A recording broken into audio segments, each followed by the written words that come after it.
Thank you, Mr. Speaker. It reads like a page out of George Orwell's 1984. Spies, secret courts, and searches of Americans without a warrant. It's clear Big Brother is watching us. Most Americans may not fully aware what is taking place behind closed doors of government spy agencies. But the reality is our government is spying on ordinary, everyday Americans. How? Through an old piece of legislation originally signed into law by President Carter in 1978 called the Foreign Intelligence Surveillance Act, or FISA. FISA allows government to spy on foreign agents, including terrorists, primarily overseas. The government collects all of this information and puts it into a database. If they want to use or search the database, they go to a secret court, and that court issues a secret warrant to search the database. The court operates behind closed doors and each issues those secret warrants to go after, remember, bad guys overseas. As the subcommittee chairman of terrorism, I have no problem with government going after terrorists who seek to harm Americans. What there is a problem with, Mr. Speaker, is that government uses the database that they seize and then looks in that database about Americans and their activity, violating their Fourth Amendment right because they don't have a warrant to go into the database to look for Americans. Remember, they're searching for terrorists. Here's what happens. While seizing the communications of a suspected foreign agent, maybe an al-Qaeda terrorist talking to another al-Qaeda terrorist, the government incidentally picks up communications of American citizens. These communications may not have anything to do with terrorism.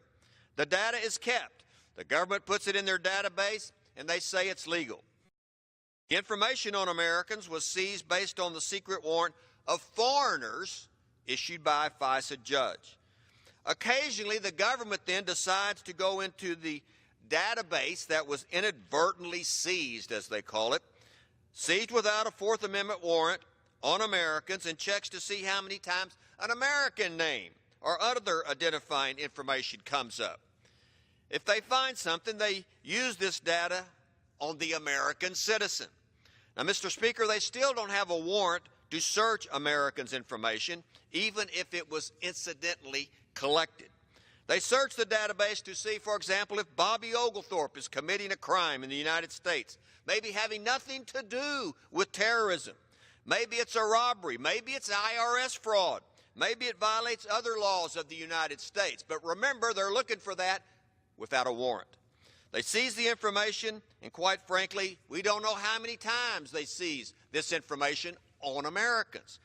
Our Judiciary Committee has continually asked the intelligence community, how many times have you searched? And they refuse to tell us how many searches and seizures there are on Americans in that database. Very suspicious, isn't it, Mr. Speaker? According to the Washington Post, 90% of the account holders whose communications were collected were not targets, the bad guys overseas. They were Americans. 90% of them. Nearly half of the surveillance files contain names, email addresses, and other data that the NSA marked as belonging to American citizens or residents. So what information are they getting? They get communications, texts, and emails.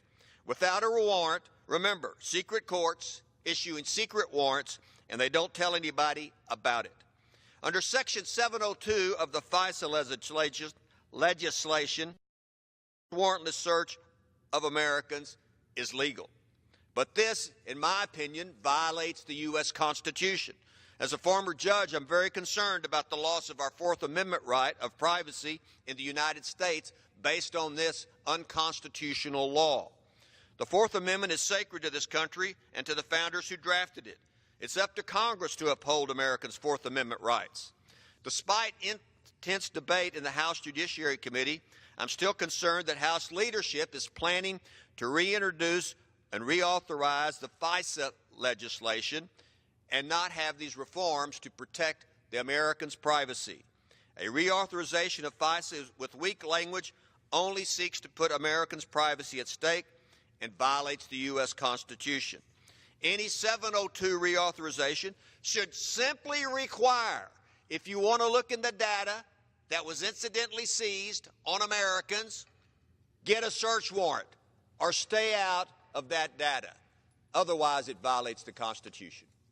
And that's just the way it is.